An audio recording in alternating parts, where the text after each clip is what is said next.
So one thing, two things actually, that have come to mind, and it's as a result of certain conversations we've had in the past. One has to do with I'll talk about the first one, and I'll talk about it from a general sense, and then I will ask a specific question. The general sense, it has to do with music and industry. Yes. It has come a long way. We've seen a lot of things that have happened as a result of music and industry. And being specific, I've noticed something when I entered into singing, ministering unto the Lord. I noticed this, what we term in Ghana as shabu shabu, and how it seems the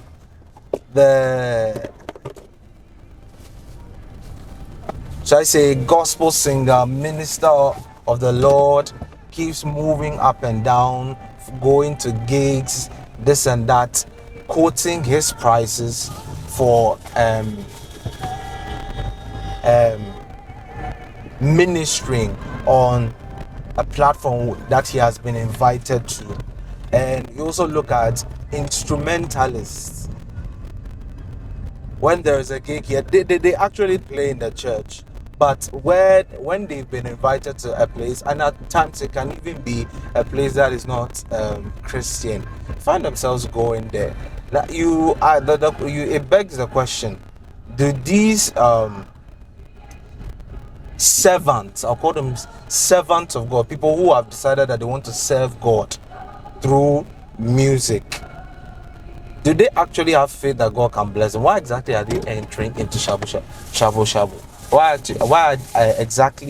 exactly are they? Why exactly have they come to the point where they are now quoting to the people who have invited them to folks programs? You are invited. Here is an amazing pack of turkey and jollof rice. Jonathan there, he's on a 50-day fast pursuing after Christ. So like I was saying, so it seems as if these people, it's like the question is, it begs the question, do they have faith for finances? Why are they engaging in this shabu shabu? And why are also some of them quoting prices when they've been invited to minister unto the Lord on a platform? Should it be done? And what can they do? And what is God's way?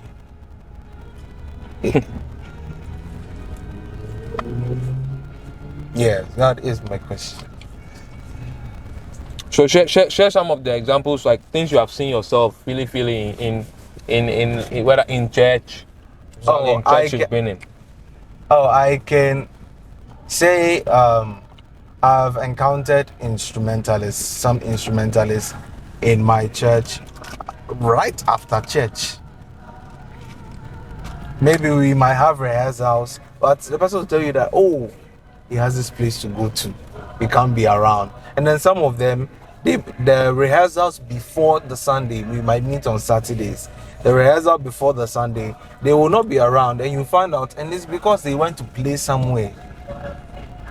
Some of them, it might be Christian events they're going to play at, and then others, it wasn't a Christian event. It wasn't a Christian event. Yes. And at times when you listen to some of them and how they speak, you can even hear from their experiences that they've actually gone to play at events that were not Christian. Why? The pay. Money. Yes, the pay.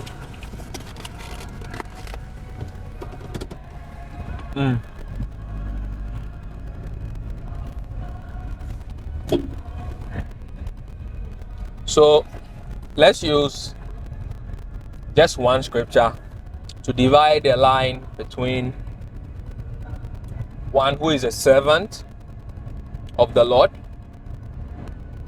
and one whose master is money. And you know the scripture I'm going to use. Yeah, it's Matthew.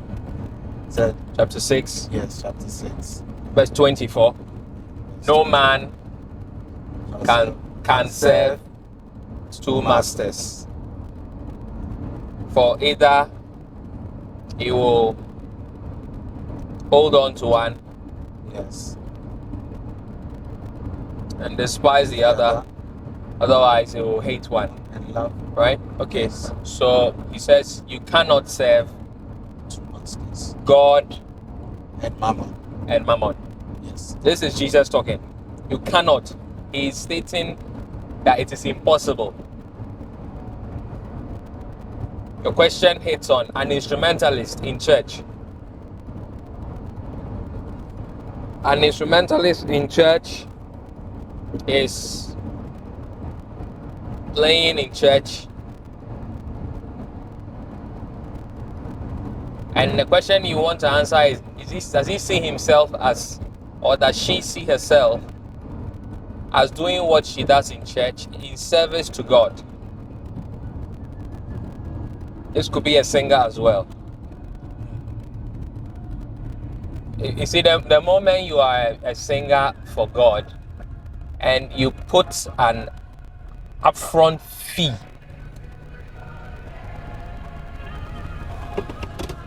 before your ministry of music, you have shifted into the approach of the secular musician. There isn't any argument about it. The moment you put an upfront fee, like, I'm inviting you, please come to my church and minister, and then you give me an invoice or you give me a fee and say $10,000, $5,000 for you to come, you have put a fee, a charge on your singing. So I cannot differentiate you from a secular singer. You are the same as on touching the business aspects of the music. You are the same. Yeah. So if you are the same, if I'm going to talk about the singer in church or the instrumentalist in church, I'm going to judge them the same way that the singer can't skip it. Can't skip it. Yeah. You see? So, hey, look at this guy. He has a death wish.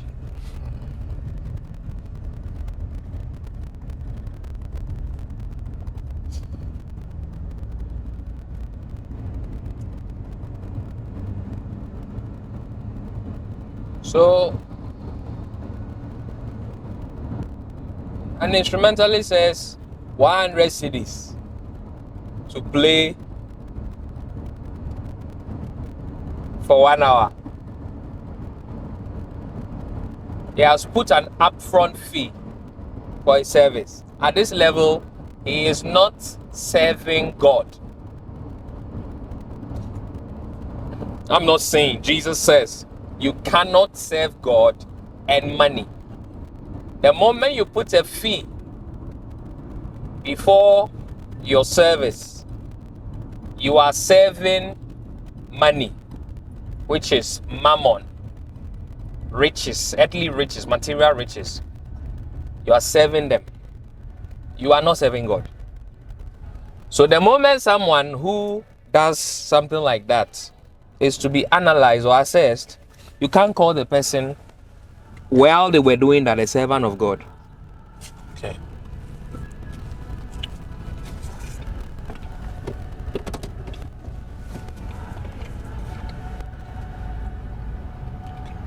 You can't call you a servant of God.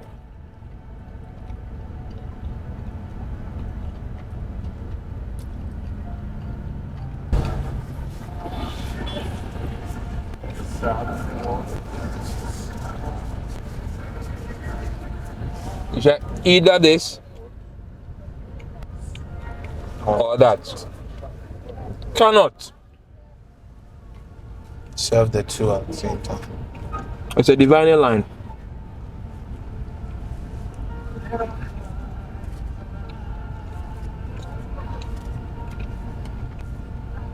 But they are doing it. Mm-hmm.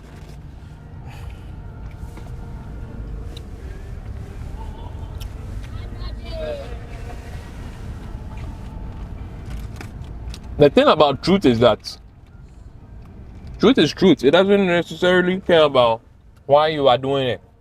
The fact is you're doing it, period. And because you're doing it, it puts you in this category.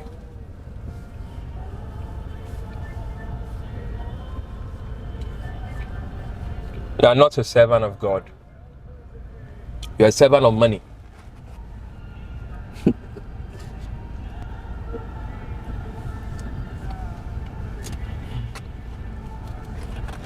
So if you are working with such a musician, you are the one who needs to know that you are dealing with a musician who is not a servant of God. He's a servant of money. Don't expect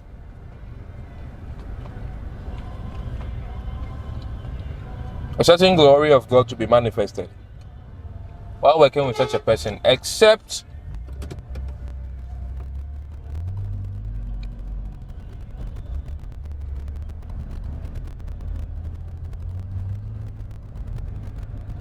you see, if God blesses what is contrary to his principle,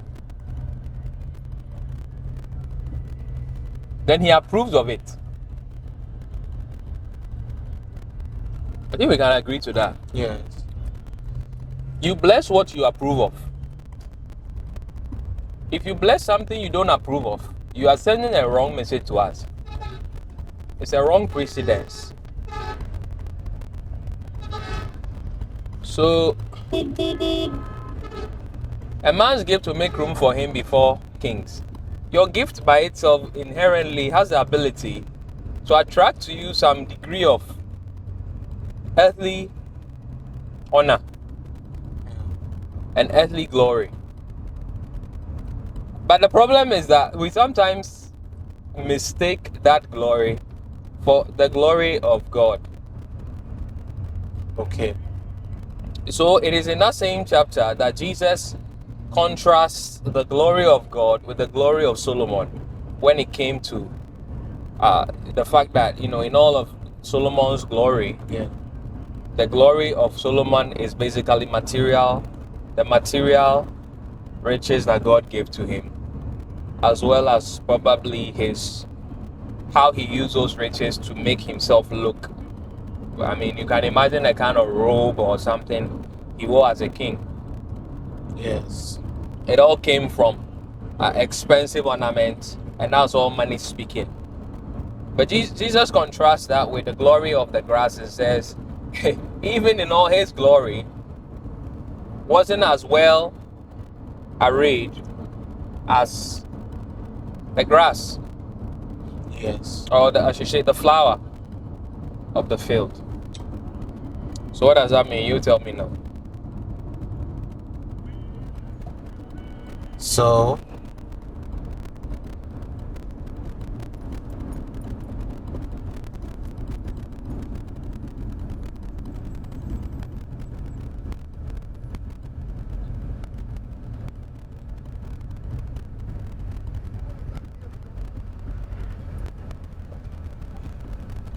in comparing the two, taking the glory that was upon Solomon, when we see the material wealth, and we taking the flower in the field and the glory of the Lord that is upon it, and you see the grass, the flower, how it looks so simple, yet God can actually place his glory upon it to reveal something that Solomon's material wealth can never reveal.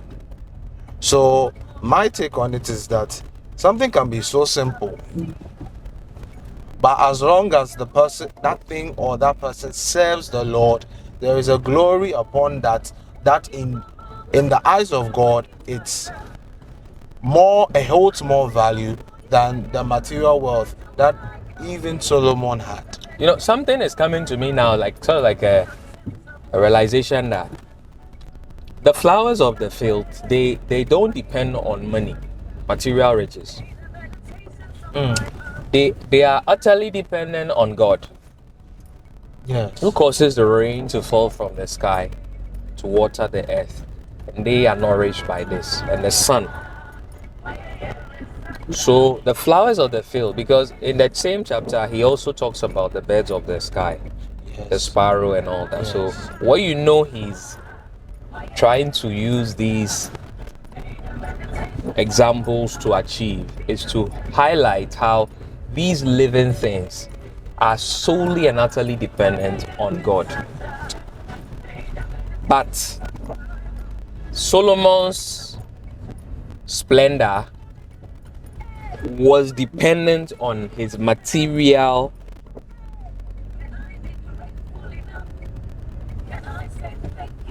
riches, wealth.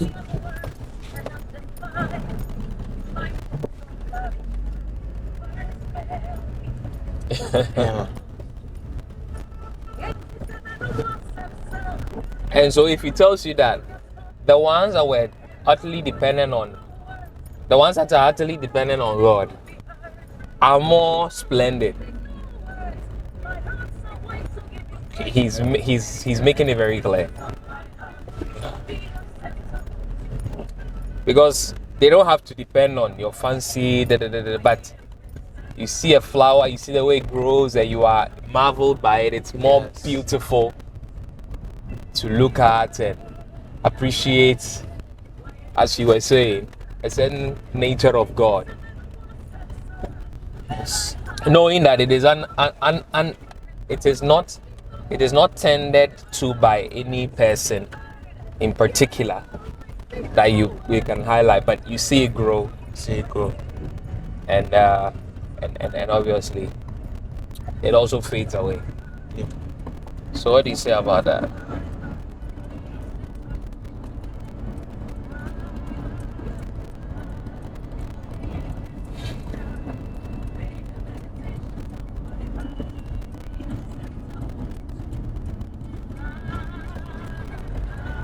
Well,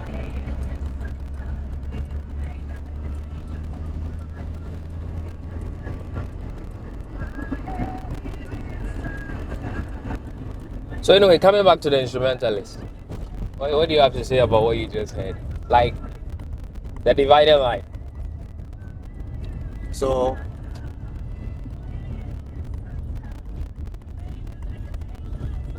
I can see that they are actually not serving God, and they are actually not serving the servants of the Lord. So their master is money and not God. Simply put. What we say to those who say, but I play in church, I don't take money.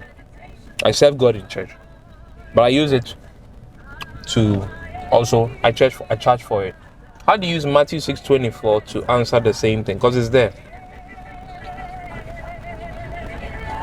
Okay, so Matthew 6 says that you cannot serve two masters. For it's either you will hold on to one and despise the other, or you love one and hate the other. So in this case, it's showing that one leg is in one place and the other leg is in the other place.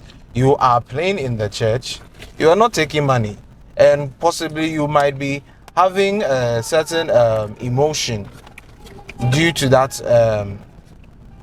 that's particular, due to you not taking money, but outside you are able to play.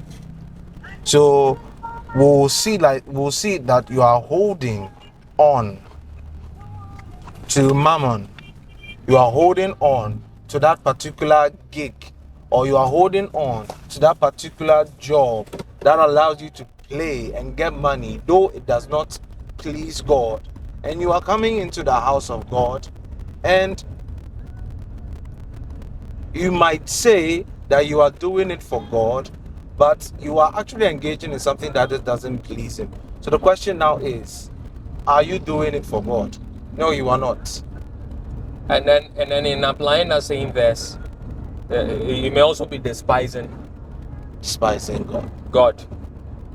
What are some of the things that the person can do that you may call despising God?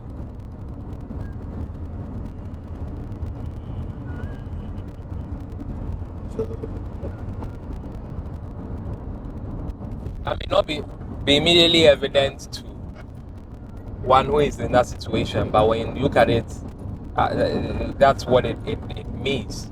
Okay, one that comes to my mind right currently is that particular gig, because it gives you money, it can have more priority than your service to God. Times where you might have rehearsals and you are called for that gig, you might drop the rehearsals and then go for the gig.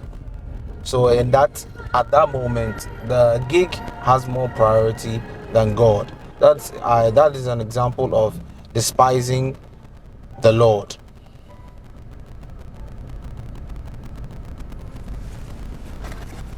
Secondly,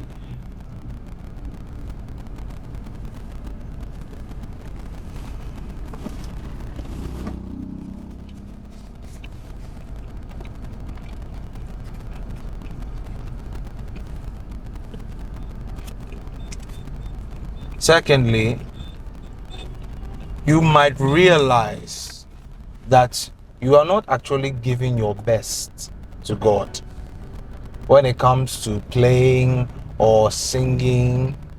You are just not giving your best. You might have become very complacent. You might have become very relaxed. And maybe the Holy Spirit might be leading you to step into deeper waters when it comes to your ministration or your ministering to Him. But you're not moved.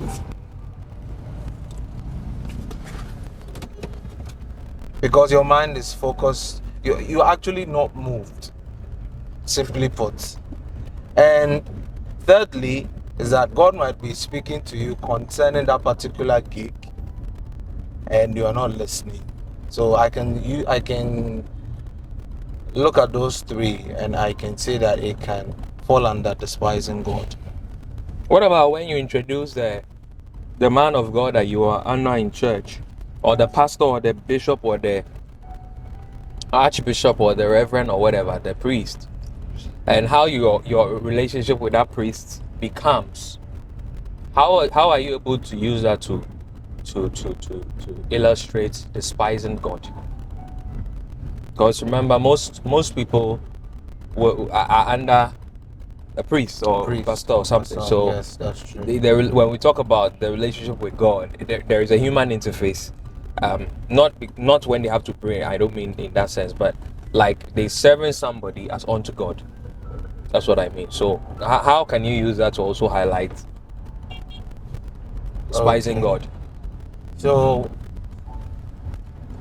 concerning that particular priest or pastor or man of God, your relationship with him would be affected, in the sense that you see yourself being paid. For some people, you see yourself being paid when you play outside. You come to the house of God and you're not being paid by the man of God. It can cause you to feel spiteful. It can cause you to have certain negative emotions, complain, murmur, so on and so forth, which all constitute despising the work that you are doing in the house of the Lord, because you are not being paid,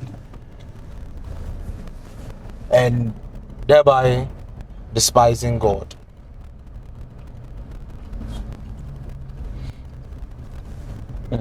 That's what comes to my mind.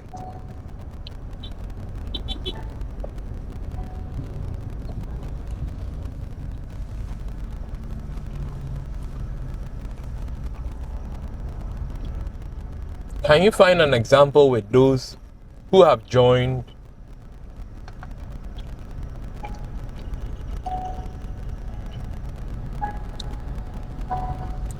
this movement before? Considering this movement to be a sort of examination for every church person. Like you've been in school and then this is like your WAEC or your BC to assess if truly the things you've learned in church are in your heart, like you are living by those things. You understand what I'm trying to say? Could you come again? Yeah, I'm trying to say, taking PEC and the movement, the Lord has committed to me as a form of examination, that anybody who comes from church into this writes an exam, Okay. and the exam reveals how well their studies in school. Okay. Each school being a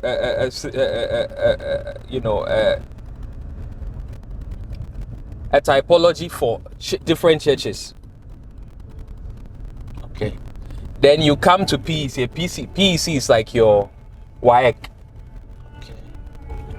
Okay. And you write your, we have examinations every year. And you come and you write your exam. And then it checks to see if your teachers taught you well, and if you were also a good student. And some have come and some have gone. You are here, things you have also learned. But those who have come,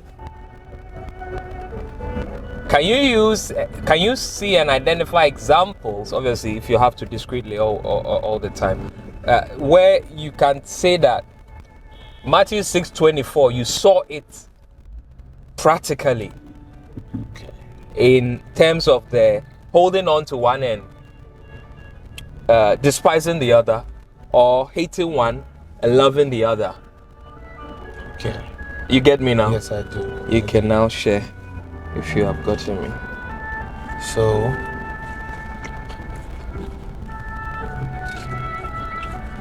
an example I recall involves one lady who joined us in this organization, was confessed or said she wanted to serve the Lord. And in the process of doing that, like you mentioned, we were all writing an exam. Definitely, the person comes and the person writes an exam to see whether indeed you will follow the Lord, because the Lord has stated clearly in the mandate that you have been tasked to wake up believers and to call them to work for the Lord, and that it is a privilege to be in the Lord's employ. That when they come, their eyes must be on the Lord.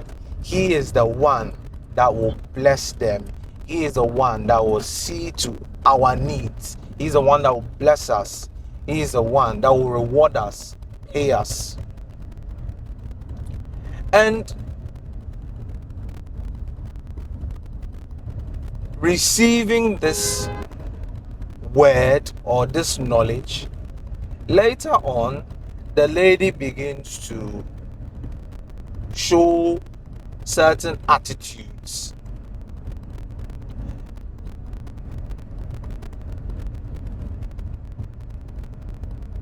The lady begins to show. Was it somebody who was a singer in church? Yeah, Or maybe had sung in church before? this person had sung in church before. Okay. Yes. And was evidently gifted. Yes, Okay. evidently gifted. So this lady comes on board. It's working. It's singing. At a point, you could see Matthew 6:24, where you could see it happening in her life, because at a point she leaves the team to go and do what she wants, and now because she's left to do what she wants, she's not working for the Lord. She's not a part of the team. Yet later on is now coming and is requesting to be paid, seemingly that she is old. She's supposed to receive her due. But here you see Matthew 6:24. She is despising. Hey, wager folks, we now have an overhead. A pedestrian crossing. Nice one. Wager folks, way to go. Wager for moya de. Mo empini try kakrakra. Se former empini so no ye de ne yankopon no nim. Ghana had here. We the BBI politics. We the BBI so aye comedy. But the Amias now it's a pedestrian crossing. Yes. At least they won't have to cross to the road and to prevent a lot of accidents. Yes. Okay, go on. Yeah, so Matthew 6:24 was happening. You could see clearly. She has left to do what she wants to do, and later on she comes back after doing what she wants to do and is now behaving in a way that if someone were to see, the person would say that she's old. But in actual sense, she actually didn't do any work. Do you know somebody watched disgruntled laborers video?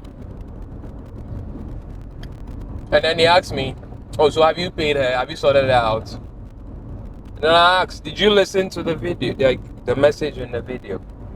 I said, yeah. But I thought that maybe the way that she was behaving, you would have just like put it to rest and forgotten about it. I heard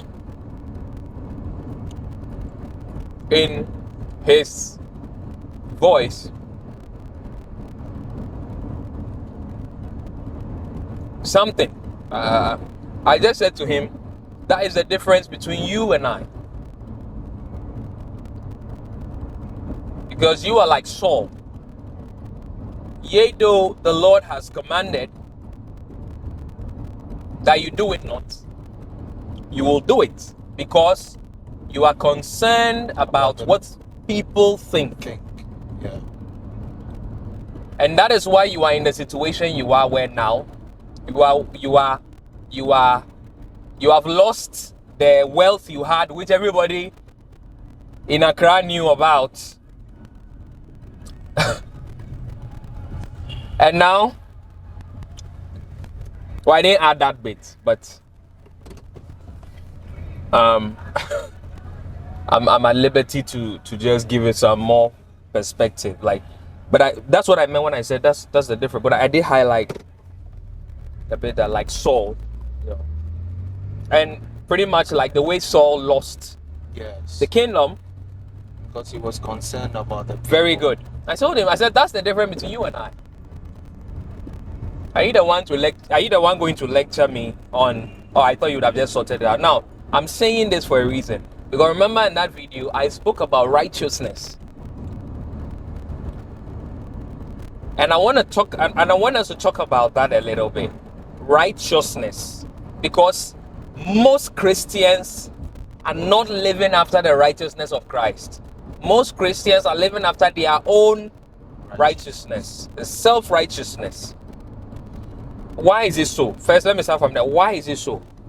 Practically, looking at the example I've just shared, like, why don't you just sort it out? Like, so that one hears a story and feels like, oh, you're being too this after or monko, right? Now, by the way, I should add that by the time I drew that parallel with this gentleman who was saying this, The conversation evolved to him telling me about how he has family members who put that kind of pressure on him. Okay, and for him, it's like he doesn't. It's like he just has to sort of be that type of person. And I said that is peace. Good. And I said that's exactly the kind of person you are. That's why I said that's the difference between you and I. Okay. I'm not faulting you that you sin or whatever. It's what you do. But you have crossed into my territory and you're trying to point a finger to me to tell me. I thought you'd have just done it. I'm trying to tell you that is why you are where you are and I am where I am.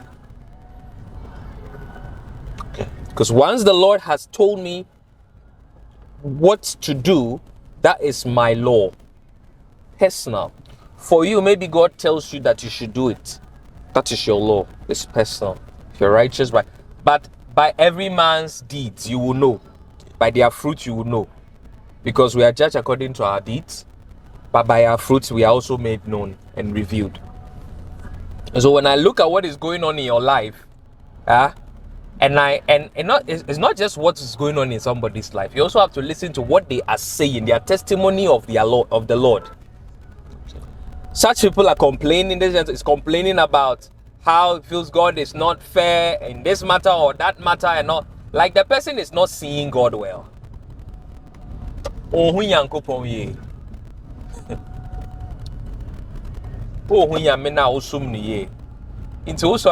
do things so that men will praise you. You have the praise of men, the honor of men, but you don't desire the honor and the praise of God. And what does that make you? Biblically, that makes you a hypocrite, a Pharisee. You render honor with your lips, but your heart is far from God. And that comes back to what we started talking about again. You are not a servant of the Lord. A servant. What does it mean to be a servant of someone? No, it simply means that that particular person is your master. When the person tells you to do something or instructs you, you listen. Your goal is to please the person, simply put.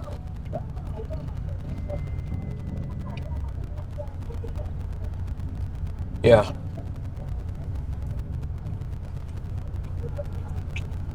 Now, for those who have watched and listened to this Disgruntled Libra, Yeah. you had an encounter with the person, because remember the conversation started with, what will we do if we met the person? So that people know that what we are talking about is not theory.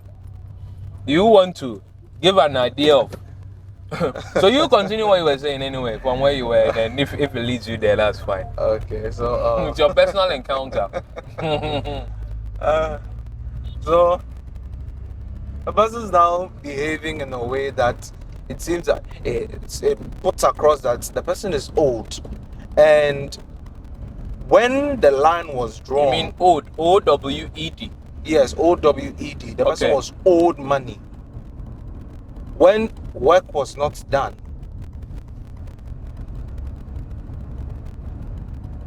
And the line was drawn to let the person understand that, oh yes, I remember, you had not responded. Yes. So then it escalated to now the person. No, but the line had been drawn. So you're right. Yeah, the line had been drawn, and the person continued to insult and then rain curses, so on and so forth. You could clearly see that, no, this person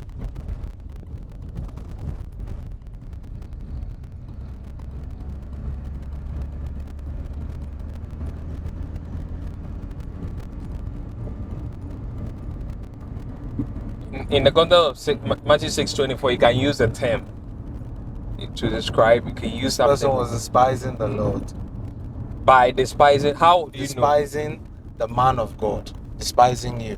Let's just say I'm not a man of God even. Okay, so despising you. So And if I'm not a man of God and she was despising me, The relevance of this discussion is that you cannot serve two masters. Yes. So